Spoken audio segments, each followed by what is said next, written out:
खुलुमबाय बयनिसिमबो नोंथांमोनखौ गुबुन मोनसे गोदान भिडिअआव बयखौबो बरायनाय बावहरनाय थाबाय। दिनै आं नोंथांमोननि सिगाङाव गाहाम देहा दानायनि सोमोन्दै माखासे बाथ्रा फरायथिनो सानदों। गाहाम देहानि राहा। फुङाव सिखारनाय लोगो लोगोनो खुगा बासियाव मोनबा आदारफोरखौ जायोब्ला गोबां मुलाम्फा मोनो। सावस्रि रोंग'साफोरा फोथायो दि साननि गिबि आदारा जेब्लाबो सावस्रिनां जानांगौ।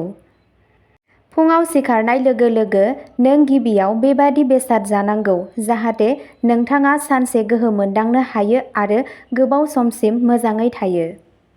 बे आदारा पुष्टिगोनां आदार आरो उदैखौ साफा खालामनायजों बुंफबनाय जानांगौ, जाहाथे नोंथाङा सानसे गोहो गोनां मोनदांनो हायो।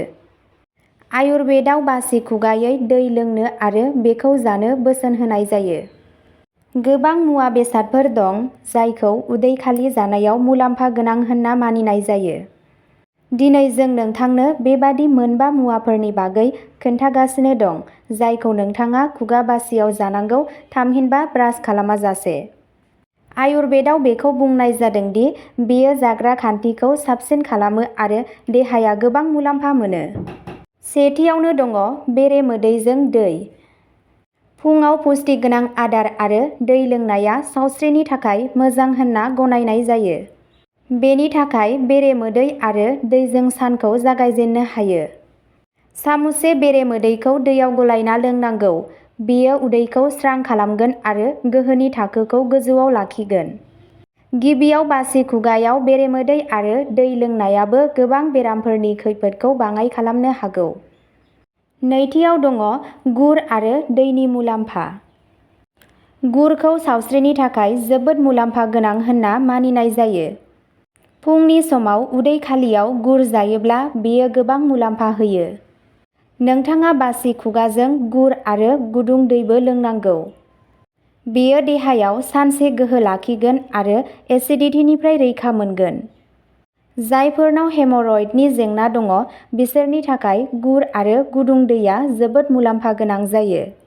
थामथियाव दङ किसमिस आरो बेनि बिदै।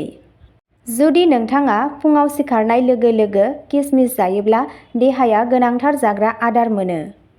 जुदि नोंथाङा किसमिस आरो दै लोङोब्ला मुलाम्फाया 2 गुन जायो।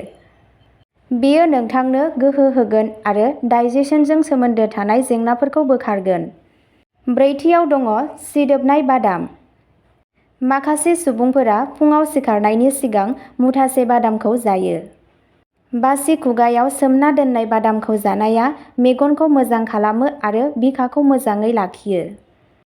बादामखौ जायोब्ला protein, vitamin E, omega-3 fatty acid बायदि निउट्रियेन्टफोर जगायो। उदै खालियाव जायखिजाया बादाम जानाया बांसिन मुलाम्फा गोनां। बाथियाव दङ सामब्राम गुफुर। फुङाव बासि खुगायाव सामब्राम गुफुरखौ सोबनाया बिबुखौ स्रां खालामो। बेयो उदै आरो देहाजों सोमोन्दो थानाय गोब्राब जेंनाफोरखौ बाङाइ खालामनो हागौ। ब्लाड प्रेसारनि बेरामिफोरा फुङाव सामब्राम गुफुर जानानै मुलाम्फा जायो। केन्सार बायदि गोब्राब बेरामनि खैफोदखौबो बाङाइ खालामनो हागौ।